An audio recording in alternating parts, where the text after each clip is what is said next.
Hello, dear listeners. This is our final episode of this season. After the amazing conversation so far, we are going to connect even more dots between solidarity and active participation in European democracy.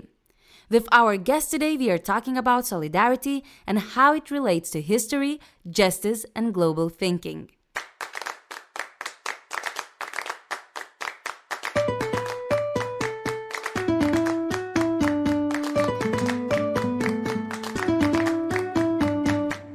So my name is Howie Rechavia-Taylor. I am a postdoctoral fellow at the London School of Economics in the Department of International Relations. I currently live in London, in East London. Can I ask you to describe yourself for our listeners? Oh, wow. Okay. Well, I am wearing a black turtleneck top. I appear as a cis white man, but I'm a non-binary white person. And I use they, them pronouns. And I have a mullet. If you turn to the side, you can see my mullet. And one long dangly earring on my left-hand side, which I just bought, which has a gorgeous little pearl at the end of it. I would describe my personality as very, very extroverted. Easily tired, probably because of being so extroverted. But I enjoy, socializing, seeing new people all the time. And I'm having a work-life balance, really, which isn't so easy when you live in a place like London. What is your relationship with solidarity? Is it a term you use regularly? And if so, in which context? I would describe myself as kind of both scholar and activist. So I work within academia and also outside academia. The work that I do revolves in both contexts in different ways, revolves very, very strongly around solidarity. So it's a word that I use. Most of the way in which it resonates with me is as a Jewish person, a Jewish queer person who grew up in some of my life in Belgium and then moved to the UK. And I do a lot of work that revolves around solidarity between racialized people in Europe, especially as a Jew. Often solidarity in my community can be conditional on certain other things. And I try to think about, what unconditional solidarity might look like between Jewish folks in Europe, Black folks, Indigenous folks, Roma and Sinti folks, what it means to be in solidarity. And when I say Europe, I also mean anywhere that's been touched by the legacy of European colonization. So I mean it in a kind of very, very broad sense, which is maybe also debatable, but for me, that's kind of solidarity. So I think a lot about these questions, both in academia and outside. So outside of academia, an example of a group that I'm in is called the Black Jewish Alliance, which is an organization of Black people, Jewish people, Black Jewish people working together against both racism and anti-Semitism. And then in my academic work, I do a lot of work around reparatory justice or reparations politics between Europe and Africa, especially between Germany and Namibia. Wait, Howie, you just said unconditional solidarity, a phrasing we haven't used or heard yet in the podcast. Can you expand on that? It literally just came out of my mouth. But I think in this moment, what we see, there's a long history, for instance, of Black Jewish alliances. The Black Jewish Alliance in the US that Howie mentions can be illustrated by the pictures of Martin Luther King Jr. marching from Selma to Montgomery alongside Rabbi Abraham Joshua Heschel in 1965. These alliances between Jewish and Black communities that weren't necessarily formalized or institutionalized, they're based on the intersectional fight against racism and anti-Semitism. But after the 70s and 80s, that solidarity became conditional on support for Israel. So on the idea that, if Jewish people are going to stand in solidarity with other minorities, then those minorities need to support Israel. So when I say unconditional solidarity, what I'm really saying is referring to that specific element, which I think has really divided our communities from each other in the last 20, 30 years, made it very hard. People have forgotten the histories of these collective struggles. Jewish people and South Asians, for example, working together. But Israel has really got in the way. And I think a lot of what I do is about saying you don't have to support Israel to be in solidarity, right? And to create networks of solidarity. For me, that's where unconditionality is important right now. But in general, I think it just means working through our differences, even if we accuse each other of, say, racism or anti-Semitism or classism or sexism or homophobia, being able to have those debates without solidarity being cut off. So we need to have those discussions amongst our communities. But for me, the red line is like very, very far. Right? It's really important to call each other in. And so I think that's when unconditionality comes out my mouth. There is a red line, but it should be further than it has been in the past.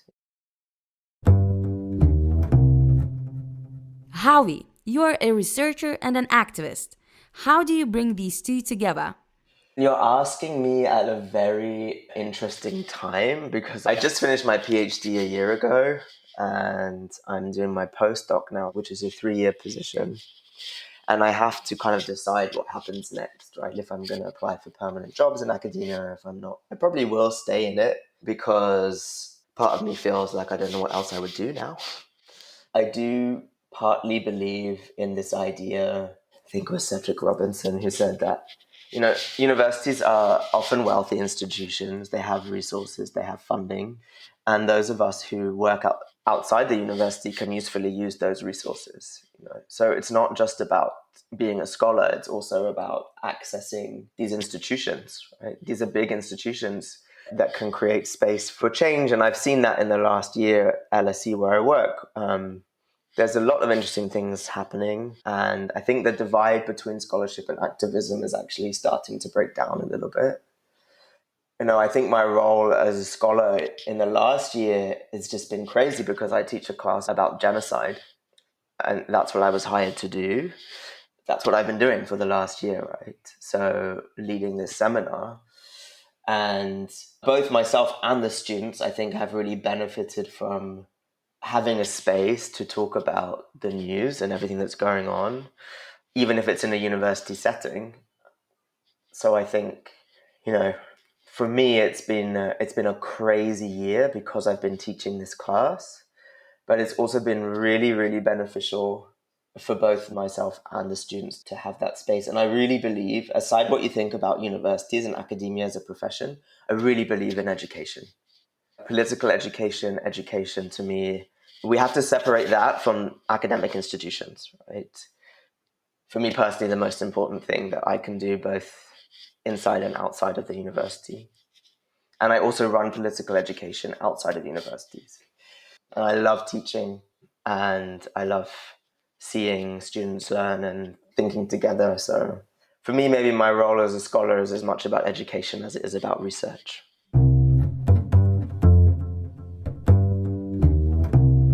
On the London School of Economics and Political Sciences website, your expertise is summarized as race and empire, Jewish diasporic politics, historical anthropology sociology, gender and sexuality, global fascism, postcolonial Europe. My question is, are these separate things, or do you bring them all together in your work? No, they're not separate things. So in my dissertation, I looked at the legacy of German colonization in Namibia. So basically the aftermath of the Herero and Nama genocide, which is the first genocide of the 20th century, which took place in what was German Southwest Africa between 1904 and 1908, and what is now Namibia. And I look at reparations struggles against the German state, also partly against the British state, because the British provided the weapons. So there's a link, but there's, as always, when you look at European empire, it's never one nation on its own. There's always links. And these kinds of reparation struggles, so race and empire, are often also anti-fascist movements, because if you look, for example, at contemporary Namibia, kind of like in some comparison to contemporary Brazil, there are strong fascist movements in the country, predominantly descendants of white Europeans who hold on to a nostalgic notion of colonial times, have very conservative ideas of gender and sexuality, deny the genocide, are very proud of colonial history, etc., etc. In between these topics you study, how does solidarity show up? So I think, a big element here, aside from like identity, is thinking globally. So a kind of solidarity between lots of people in Europe, for instance, don't necessarily know about what's happening in Namibia. So part of the solidarity movement that's necessary in this context is for Europeans to learn about the African continent, for example. In that learning process, people can learn how to stand in solidarity. I mean, solidarity can also just be learning about these histories, learning about this genocide that most people haven't heard about on the European side. And I think in many ways it has to go more that way than the other way. Most Namibians know about Europe. Most Namibians know a lot about Europe. Most Europeans don't know that much about Namibia, South Africa. Right? So there's a big inequality in terms of knowledge. And I think solidarity here and the kind of solidarity that's necessary is often about learning. And again, most Black folks who are claiming reparations will know about the history of the Holocaust and Jewish reparation struggles, but not necessarily the other way around. Right? So solidarity isn't just about two equal sides with equal knowledge of the other engaging with each other. It can sometimes be some inequality in terms of if solidarity assumes two sides being in contact with each other, that sometimes there's an inequality in terms of who has to put in more effort in order to be in solidarity.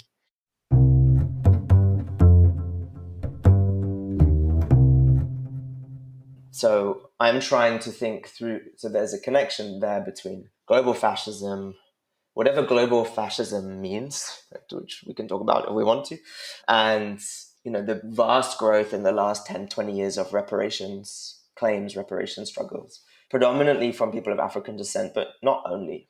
And then the Jewish part of that story is one of the things that I wrote about was kind of solidarity with those reparations movements from Jews who have also received reparations in some form. So you see in this particular case, different kinds of alliances forming between, again, Jewish people in various locations and people of African descent.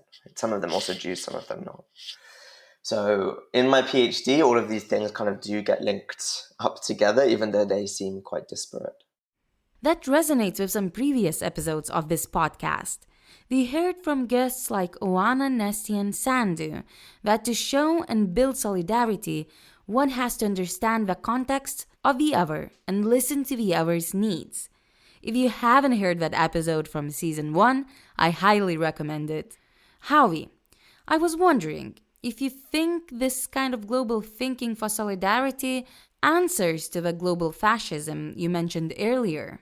I think it's so important. So I'll give an example. So I went to Brazil for the first time in December.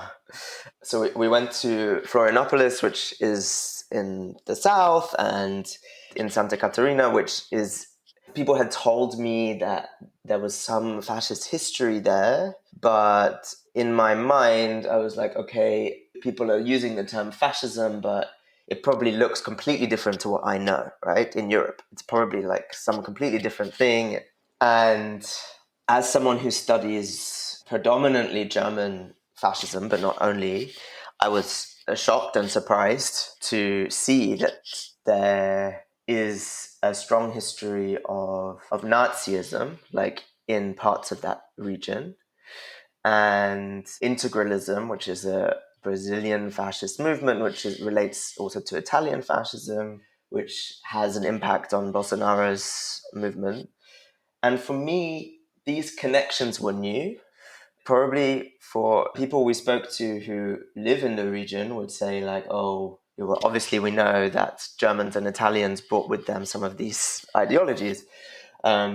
that was obvious to them, some of the people that I spoke to when I was there. But for me, this was entirely new. I didn't realize, I mean, I knew about Bolsonaro, but I didn't know the degree of links between these movements. So there's things that link us together in our struggles, right? There's things that are similar that, yes, global north, global south is important to recognize that there's a big gap there. But at the same time, the things that social justice organizers in Brazil are struggling against and social justice organizers in Germany are struggling against are not always as different as they might seem. And there are some common enemies. And I think for me, that was a moment of understanding this kind of global fascism. Wherever I've traveled, or you see the things that are different, but you also see things that you're like, oh, okay, we can unite on certain things, and there's certain issues that we're all facing. Or in the context of gender and sexuality, the kind of attacks on trans and non-binary people that we see in the UK right now, very vicious. Also similar to some of the things I saw in the US or in Brazil, or there are certain similarities. And unless we learn about these things globally and we don't stay within our little national borders, then it's harder to be in solidarity with each other. I think the same thing goes between countries in Europe. I mean, it's not like, in what I've said, I live right next to the island of Ireland, and most British people have never been to Ireland, right?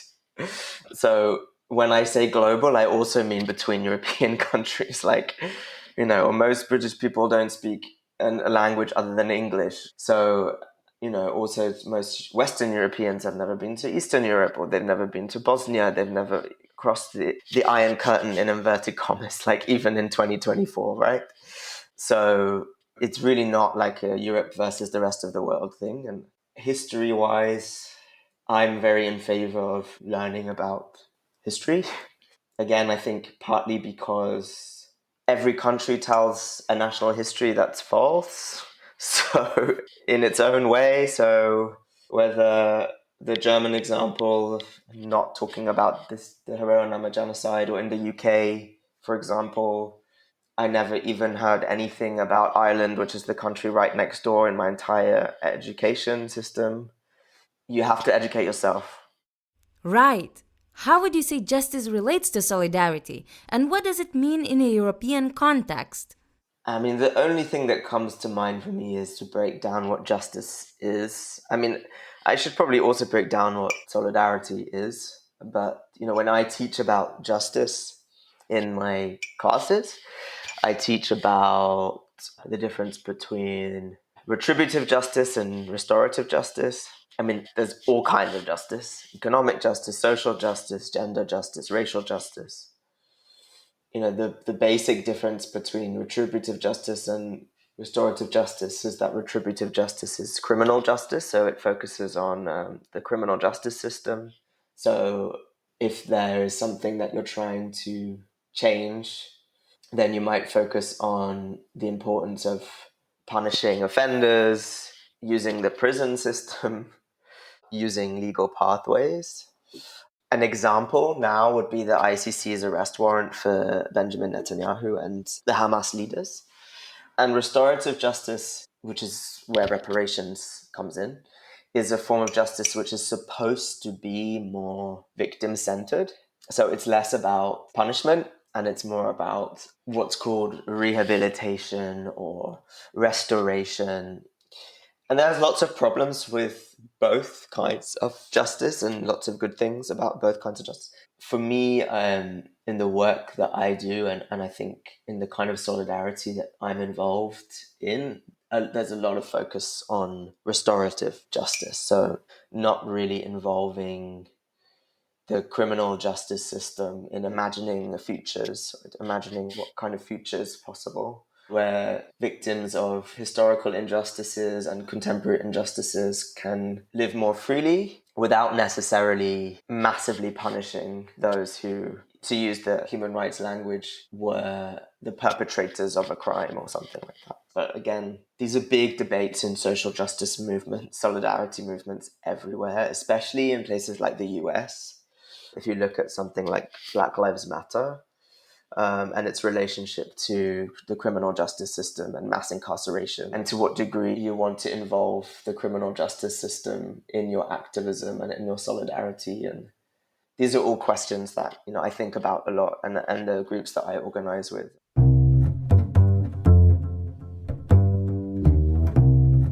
When we talk about restorative justice, we talk about reparations, as you already mentioned. Today, this term is used in different contexts and by different groups of people.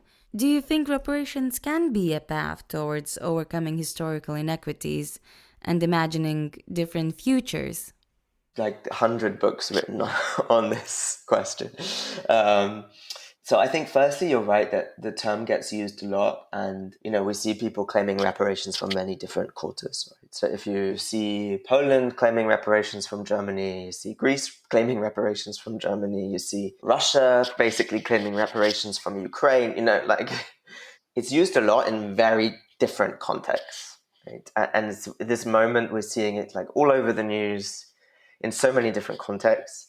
And that's just to say that I think every case needs to be discussed, and it's not always a good thing. When Poland claims reparations or has claimed reparations, it has often done so in a way that kind of imagines itself to be the primary victim of the Second World War rather than the victims of the Shoah. So just as an example of where it gets complicated, Howie explains that some cases would be seen as morally legitimate by many people. For example, CARICOM, the community of Caribbean nations, together with the African Union, are asking for reparations from the UK, France, and Holland for the transatlantic slave trade. But we point out that some other cases of reparations actually worked very differently, and it seems morally wrong looking at it now. For example, Haiti has been giving money to France ever since it became an independent Black republic. In that particular context, reparations have taken place, but they've taken place to the colonizer, not to the colonized. Called the Haiti Independence Debt, involves an 1825 agreement between Haiti and France that included France demanding an indemnity of 150 million francs to be paid by Haiti in claims over property, including Haitian slaves, that was lost through the Haitian Revolution in return for diplomatic recognition. Howie explains that they believe there is a legitimate claim for Haiti to ask for reparations for these payments. I mean, there's a reason why Haiti is in the situation that it's in, and it's historically understandable. And it has to do with as much with wealth transfers as anything else, right? The amount of wealth that's gone to France. And there's also, for example, debates around climate reparations, which is less around colonialism more specifically, but around giving money to nations that are most affected by climate change because of emissions from the global north.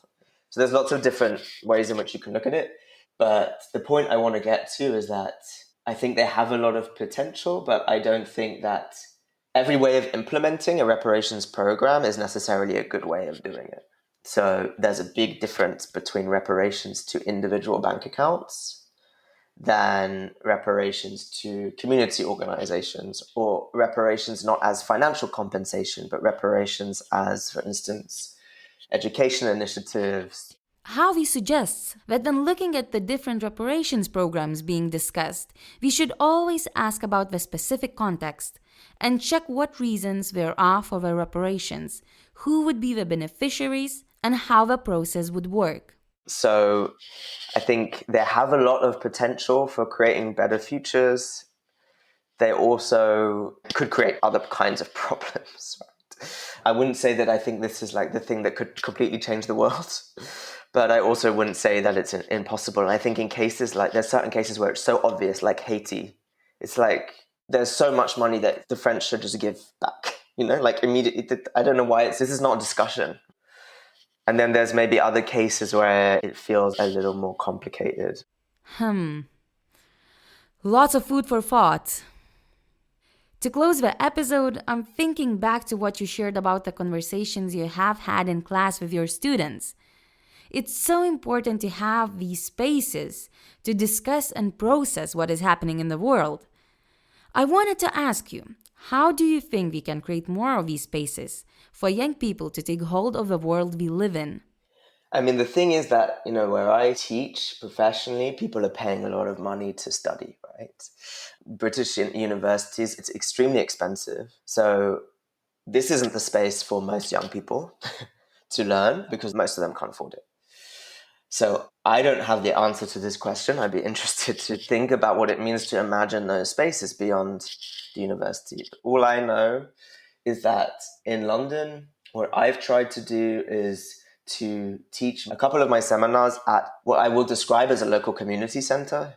It's not really a community center. It's a space where many different charities, NGOs, social justice organizations meet, and they have an event space. And I've put on a couple of seminars there that people can attend. It's mainly been people from the Jewish community who have come, but not only. And obviously they don't have to pay, right? And there I've been doing some what I mean there by political education is, political education is an interesting word. It's also sometimes called popular education. It comes from, things like pedagogy of the oppressed, this kind of frameworks, which is basically taking education outside of the university and creating other spaces for it. I'm not going to claim that I'm doing this like all the time and that I'm somehow reinventing the wheel. But, and there are lots of people who are doing this. I agree that we need more of it. And like in the UK, it's quite hard because we don't have that many spaces where this is possible. Obviously, like there's secondary schools, but school teachers have a curriculum. They can't just have a discussion about, what's happening in Sudan or Congo or Palestine like so easily. And then you have to pay to go to university. So yeah, I don't have the answer apart from that. I think it's a very important question and I'm trying to think it through myself and in collaboration with other people. Thank you so much, Howie. This is a very fitting final reflection for the third season of the Europe Talk Solidarity podcast. It brought us new perspectives on the role of education for participation and solidarity. To close, I would like to make an invitation for our listeners to share where and how they are creating spaces to discuss and process what is happening in the world. If you would like to share, leave us a comment on Spotify or reach out through rc-solidarity@oead.at. Thank you again, Howie. Stay in solidarity and stay safe, everyone. Bye, Kamilija. Thank you for this wonderful conversation.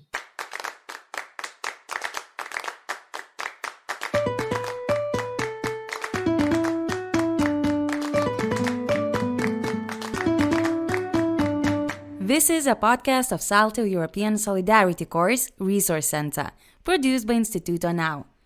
For more information and resources on solidarity and the course, go to talkingsolidarity.eu. The theme song Solidarity Unifies Us is composed and sung by Paula Gehrs. The episode was written by Luis Mutabazi and Rahel Ashwanden, produced by Ariel Trindade, mixed by Simon Aftalión, and hosted by Kamilija Garbauskaite. The artwork was created by Ina Gouveia. How I love